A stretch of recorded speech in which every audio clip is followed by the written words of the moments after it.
अस्सलाम वालेकुम स्टूडेंट्स। आज के लेक्चर में हम substance, element, compound, molecule, formula unit, mixtures वगैरह इनको समझने की कोशिश करेंगे। तो let's start. First of all, matter.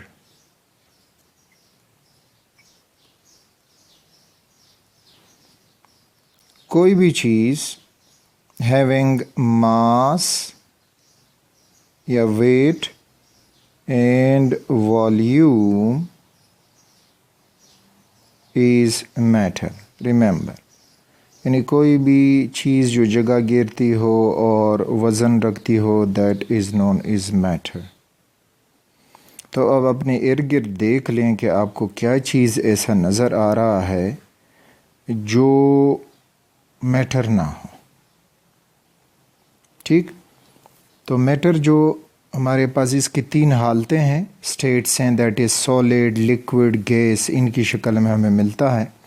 ये एयर जिसमें हम सांस लेते हैं ये भी मैटर है, पानी जो पिया जाता है ये भी मैटर है, और इस तरह बाकी सॉलिड चीज़ें जो हैं जिस तरह ये ईंट हुआ, पत्थर हुआ, मिट्टी वगैरह, तो ये सारा मैटर है।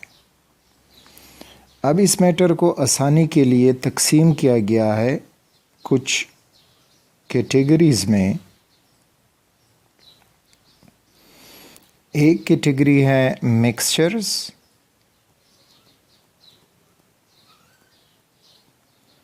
और दूसरी कैटेगरी है सब्सटेंसेस।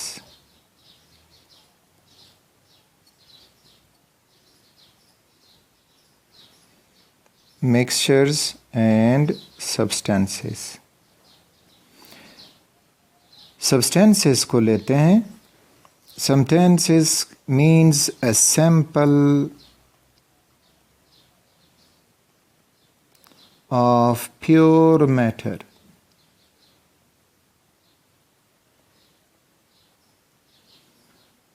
Pure matter का एक नमूना तो वो सब्सटेंस कहलाएगा। प्योर मैटर का मतलब कि made up of same particles, जो एक जैसे पार्टिकल से बना हो तो वो कहलाएगा pure matter and will be termed as substances. अब एक जैसे पार्टिकल्स का मतलब, फॉर एग्ज़ाम्पल, आप इस कंटेनर में ऑक्सीजन गैस डाल दें, हियर इज़ ऑक्सीजन। तो जब इस ऑक्सीजन के अंदर आप देखोगे तो आपको सारे ऑक्सीजन के मॉलिक्यूल नज़र आएंगे, उसमें कोई दूसरा डिफरेंट स्पीशी मौजूद नहीं होगा। तो ऑक्सीजन हुआ ए प्योर सब्सटेंस। दूसरी तरफ आप एक कंटेनर में पानी देख लें, कंसीडर कर लें।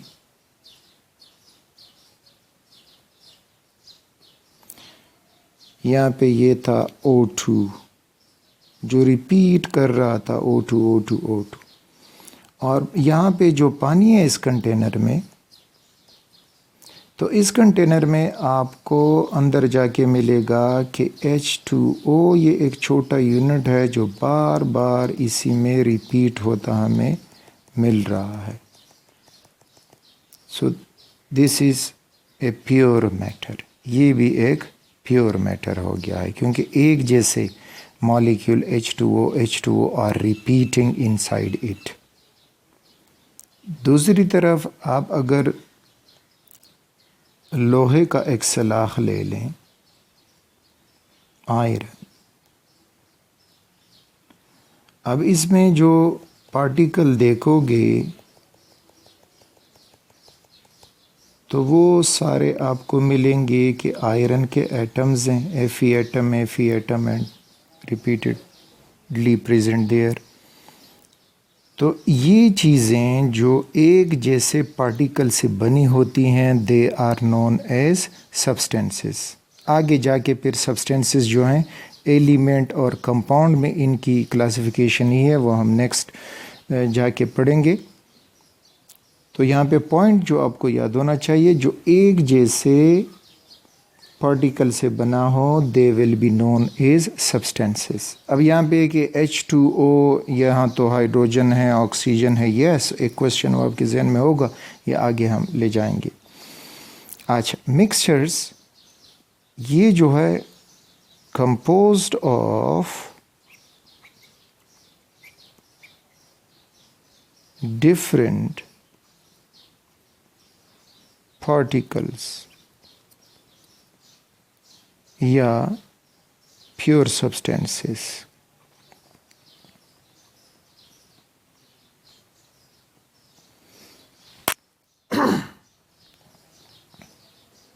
यानी इसमें डिफरेंट प्योर सब्सटेंसेस आपस में मिल जाती हैं तो वो बन जाता है मिक्सचर।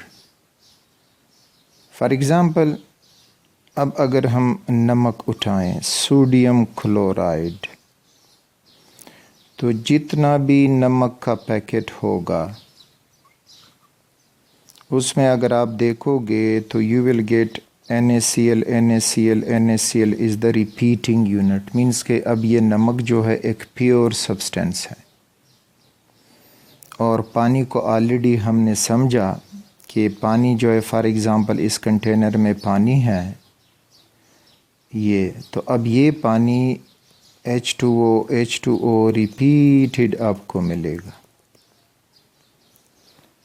तो अब अगर हम NaCl और H2O को आपस में मिक्स करेंगे फिज़िकली तो ये बन जाएगा मिक्सचर। यानी नमक को पानी में डाल दें तो ये डालने के बाद जो रिज़ल्टिंग मैटर आपको मिलेगा वो हो जाएगा मिक्सचर। लेकिन यहाँ पे जो मिक्सिंग होगी वो फिज़िकल होगी, केमिकल मिक्सिंग नहीं। केमिकल मिक्स करने से रिएक्शन हो जाते हैं और नए प्योर सब्सटेंसेस बन जाते हैं, जबकि सॉल्यूशन का बनना, सस्पेंशन का बनना, कोलॉइड्स का बनना, ये सारे जो हैं दीज आर फिज़िकल मिक्सिंग्स। ओके, तो ये था about the matter, mixture, substances. अब हम आगे सब्सटेंसेस को फर्दर करेंगे। उसमें एलिमेंट आएगा, कंपाउंड आएगा, फिर उसमें मॉलिक्यूल आएगा जो इसी चैप्टर से रिलेटेड हैं। मिक्सचर्स वगैरह आगे जाके सेपरेट चैप्टर इन पे मौजूद हैं, वहाँ पे हम इसको डिटेल से डिस्कस करेंगे।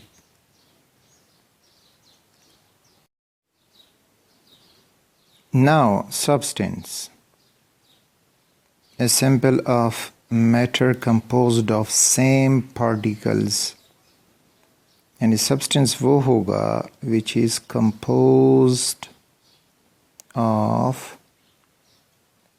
same particles। अब इस सब्सटेंस को सेम पार्टिकल्स की बुनियाद पे दो कैटेगरी में तकसीम किया गया है। First is elements and second is compounds।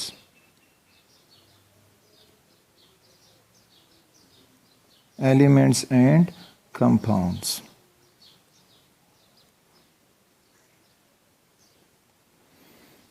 Element हम किसे कहेंगे? combination of atoms having same atomic number, ये कहलाएगा एलिमेंट। फॉर एग्ज़ाम्पल, आप एटम जमा कर रहे हैं जिनका एटॉमिक नंबर है 26, तो इस तरह से आपने एटम जमा किए तो यू गॉट आयरन। अब ये आयरन एलिमेंट है। सिमिलरली एटॉमिक नंबर उनका 13 है और आप उनको जमा कर रहे हैं तो ये हो जाएगा एल्यूमिनियम। एंड अनदर वन के अगर एटॉमिक नंबर उनका हो 10 सपोज करें, तो वो हो जाएगा आपके पास नियॉन गैस एट्सेट्रा। तो पीरियोडिक टेबल में जितने भी आपको सिंबल्स नज़र आ रहे हैं दे आर ऑल एलिमेंट्स, और यही एलिमेंट मिल के इन्होंने ये कायनात मुख्तलिफ़ फॉर्म में बनाया हुआ है।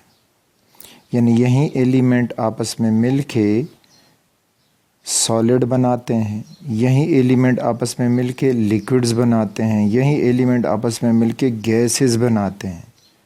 तो एलिमेंट वो होगा जो ऐसे एटम्स पे मुश्तमिल हो जिनका सेम एटॉमिक नंबर हो, that will be element.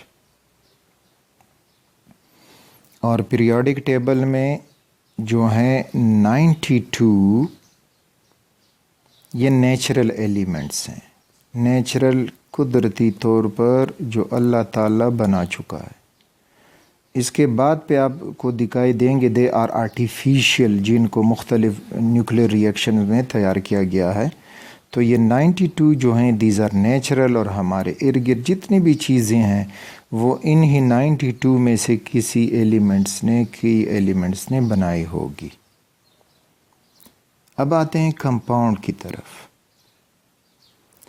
Compound जो है, कंपाउंड इज़ formed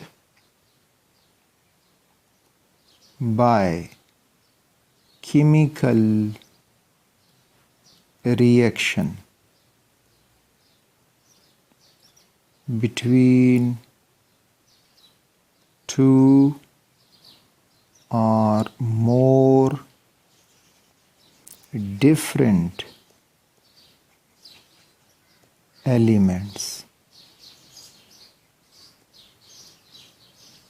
ठीक, तो कंपाउंड में आपको डिफरेंट एलिमेंट्स ने मिलाना होगा। तो वो दो भी हो सकते हैं, दो से ज़्यादा भी हो सकते हैं, तो वो बनेगा एक कंपाउंड। तो इधर जो एलिमेंट था वो भी सेम पार्टिकल पे रिपीटेड था। अब यहाँ पे जो कंपाउंड होगा तो वो भी सेम पार्टिकल से बना हुआ होगा, और उसमें वो एक पार्टिकल दूसरे डिफरेंट एटम से बन के आपको दिखाई देगा या मौजूद होगा।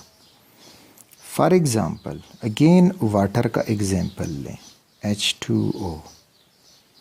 अब इसमें ऑक्सीजन और 2 हाइड्रोजन इन्होंने रिएक्शन करके ये बनाया है। तो अब पानी को जितना भी देखेंगे वो सारा पानी H2O मॉलिक्यूल्स पे मुश्तमिल होगा। You will find nothing different besides H2O molecule. तो ये हुआ कंपाउंड। एलिमेंट एक जैसे एटम का जो मजमुआ होता है having same atomic number, that is element. लेकिन कंपाउंड में डिफरेंट एटम्स आपस में मिल सकते हैं। इसी तरह ही आप ले सकते हो पोटाशियम नाइट्रेट KNO3। इसको देखोगे तो इसमें अब पोटाशियम एलिमेंट, नाइट्रोजन एलिमेंट और ऑक्सीजन एलिमेंट के 3 एटम जुड़ गए हैं। तो अब ये जितना भी पोटाशियम नाइट्रेट सॉल्ट होगा तो इसको अब देखते जाओगे तो यू विल गेट कि KNO3 is repeating inside in it. तो ये होंगे कंपाउंड्स। तो hope you will be able to differentiate between element and a compound. Both are pure substances, क्योंकि एक जैसे पार्टिकल्स इसमें रिपीट करते हैं, तो दोनों प्योर सब्सटेंसेस हैं।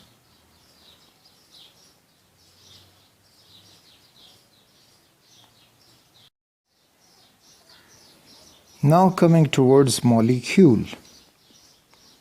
अब मॉलिक्यूल जो है इट इज़ केमिकल कम्बाइनेशन है। केमिकल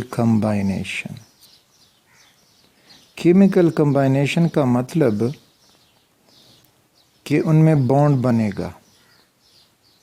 ठीक, तो ये केमिकल कम्बाइनेशन। तो chemical कम्बाइनेशन of 2 or more atoms और ये एटम्स सेम भी हो सकते हैं, सेम और डिफरेंट। तो केमिकल कम्बाइनेशन ऑफ टू और मोर एटम्स सेम और डिफरेंट, उसके बाद विच can exist free in nature,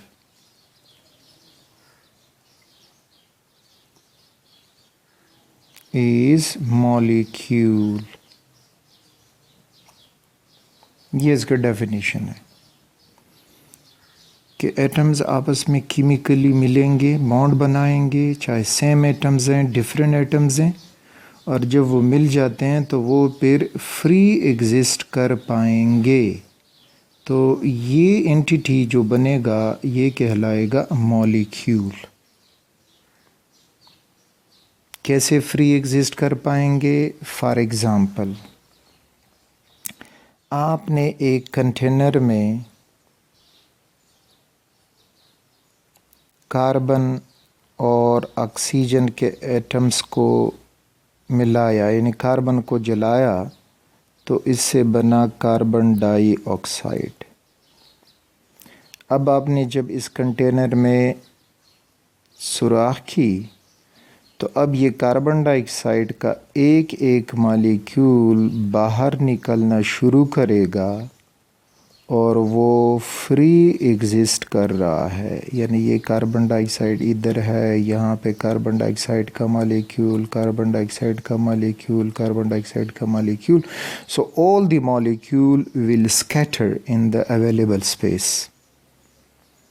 तो अब ये जो है मॉलिक्यूल कहलाता है क्योंकि अब ये फ्री एग्जिस्ट कर रहा है। इसी तरह जो भी हो वो फ्री एग्जिस्ट करेंगे। एयर में ऑक्सीजन O2 है जो सेम एटम मिले हैं, N2 है, नाइट्रोजन है, ठीक। तो ये दूसरी तरफ अब आप पानी को देख सकते हैं। पानी जो है वो भी डिफरेंट एटम्स जुड़ के उन्होंने लिक्विड बनाया है, दैट इज़ H2O। दो हाइड्रोजन और एक ऑक्सीजन का एटम है। अब इसके केस में अगर हम पानी को बॉईल करना शुरू करें, यानी हीट करो ताकि ये बॉईल हो जाए, तो धीरे धीरे ये कंटेनर खाली हो जाएगा। अब ये कंटेनर क्यों खाली हुआ? जाहिर बात है योर आंसर के एवापोरेशन हो गई है, वेपोराइजेशन हो गई है। तो ये अब वो अवेलेबल स्पेस में पानी के जो मॉलिक्यूल्स हैं वो स्कैटर्ड हो गए हैं, यानी H2O, H2O, H2O। अब ये सारे फ्री एग्जिस्ट कर रहे हैं। तो ये डेफिनेशन जिन पे अप्लाई होगा वो कहलाएंगे मॉलिक्यूल्स। और आगे फिर फार्मूला यूनिट समझते हैं कि वो फिर क्या होगा। वो भी एटमों का कंबाइनेशन होता है। तो एग्जिस्ट फ्री इन नेचर कर पाएगा तो वो कहलाता है मॉलिक्यूल। अब मॉलिक्यूल इनके टाइप्स हैं। एक इन types on the basis of atoms और दूसरा है type on the basis of number of atoms, kind of atoms and number of atoms. तो एक टाइप आपको मिलेगा होमोन्यूक्लियर मॉलिक्यूल, होमोन्यूक्लियर मॉलिक्यूल, या also known as elemental molecule, elemental molecule.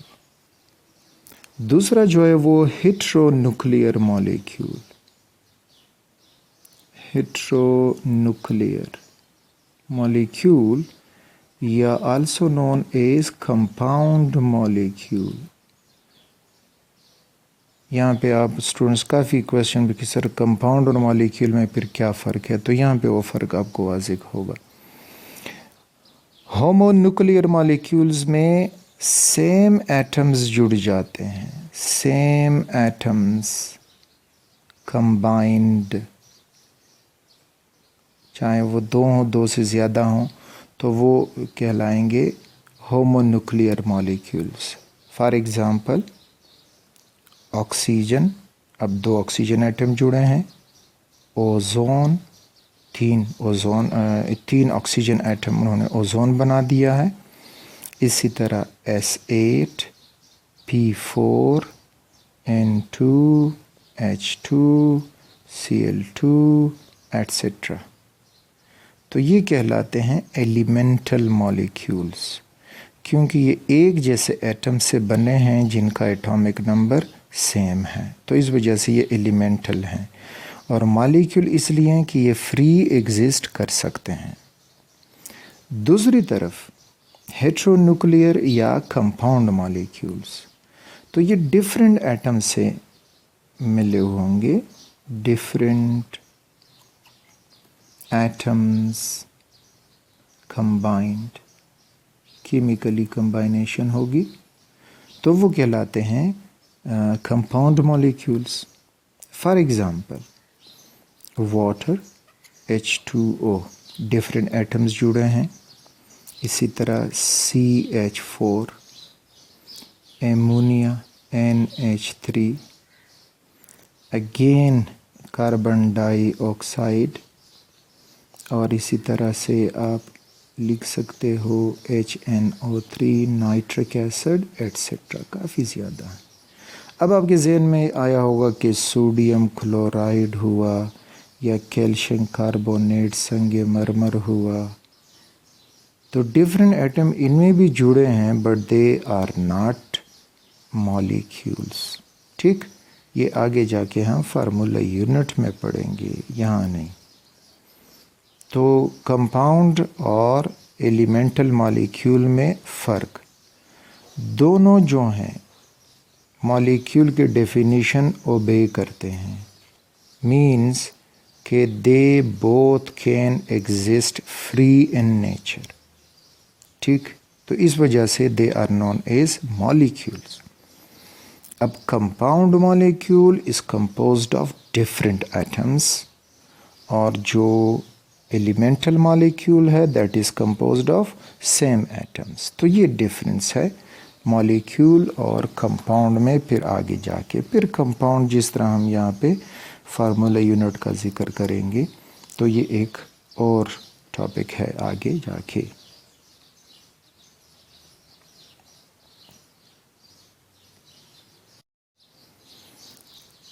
अब है मॉलिक्यूल के types on the basis of atoms combined, on the basis of atoms, तो उसमें फिर दो कैटेगरीज, एक हैं मोनो एटॉमिक मॉलिक्यूल्स,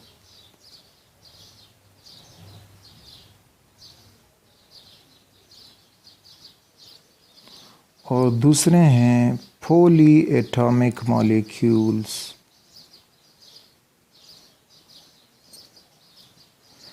और on the basis of atom इसको एटॉमिसिटी भी कहते हैं,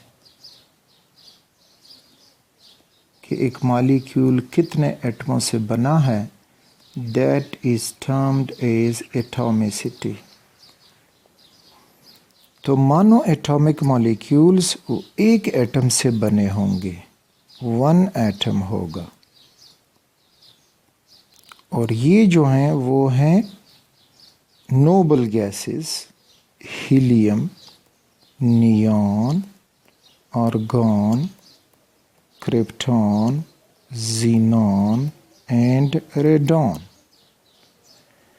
क्योंकि ये फ्री एग्जिस्ट करते हैं, मॉलिक्यूल भी फ्री एग्जिस्ट करता है, मॉलिक्यूल रिएक्शन में नहीं जाता और ये भी रिएक्शन में नहीं जाते, तो इस वजह से ये फ्री एग्जिस्ट करने की वजह से और रिएक्शन ना करने की वजह से इनको मॉलिक्यूल्स कहा जाता है, and they are mono atomic molecules.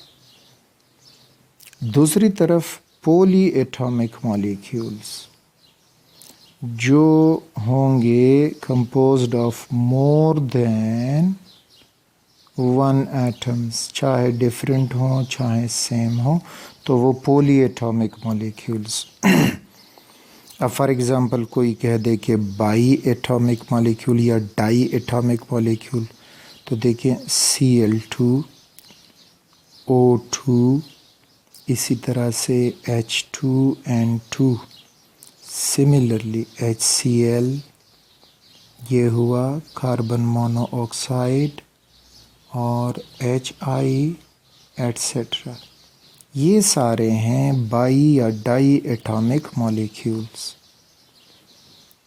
Tri atomic molecules, तो ट्राई एटॉमिक मॉलिक्यूल में आपको मिलेगा ओजोन O3, ये ट्राई एटॉमिक मॉलिक्यूल हुआ।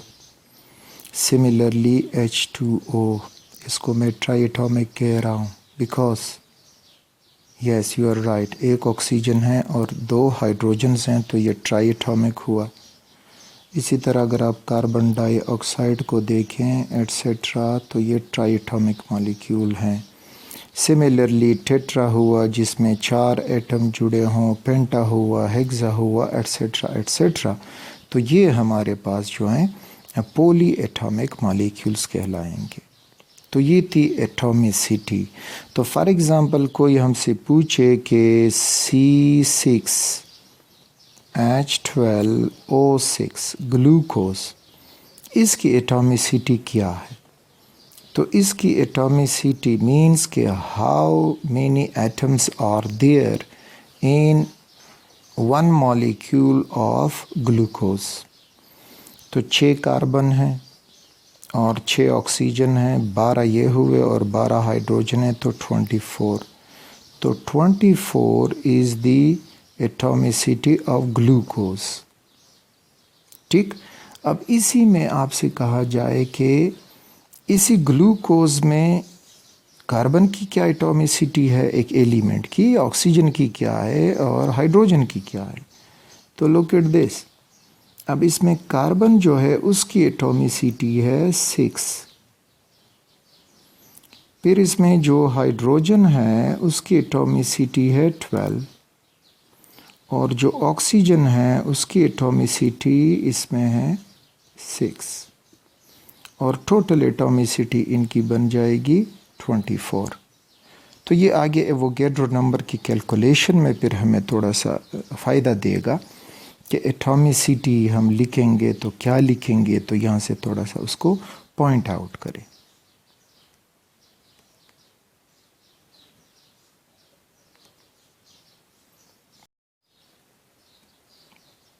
मॉलिक्यूल के एग्जाम्पल लिखते हुए हमने कहा कि अगर हम सोडियम क्लोराइड लें so it's not a molecule. इसी तरह कैल्शियम कार्बोनेट लिखा तो हमने कहा कि इट्स नॉट ए मॉलिक्यूल। अब इनको कहलाता है फार्मूला यूनिट। फार्मूला यूनिट का डेफिनेशन ये होगा कि combination of different atoms, combination of different atoms which cannot exist free, तो वो है is फार्मूला यूनिट। मॉलिक्यूल में था कि कम्बाइनेशन ऑफ डिफरेंट या same atoms which can exist free in nature, लेकिन यहाँ पे है कि combination of different atoms which can not exist free in nature, तो वो कहलाएगा formula unit, not a molecule. या फिर सिंपल अल्फाज में ये कह सकते हो कि smallest repeating unit of ionic compounds, repeating unit of ionic compounds, covalent compounds में भी होता है। ये इसलिए कि आयोनिक कंपाउंड में अगर हम सपोज करें सोडियम क्लोराइड को देखें, तो सोडियम क्लोराइड में एक सोडियम के ऊपर जो चार्ज है पॉजिटिव,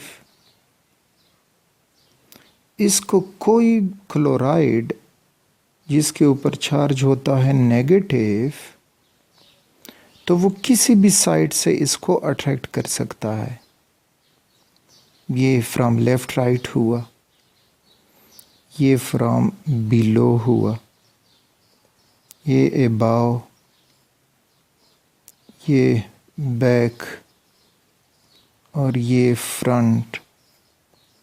तो one sodium is attracted by 6 chloride ions,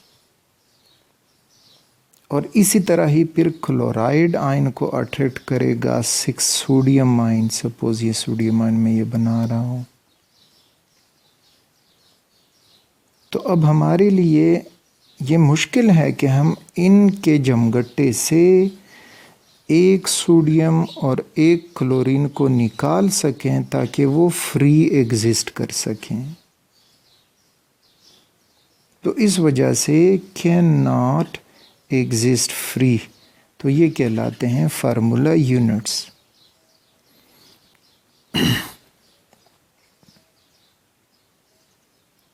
तो आयोनिक कंपाउंड जो भी होगा that will be represented by formula unit.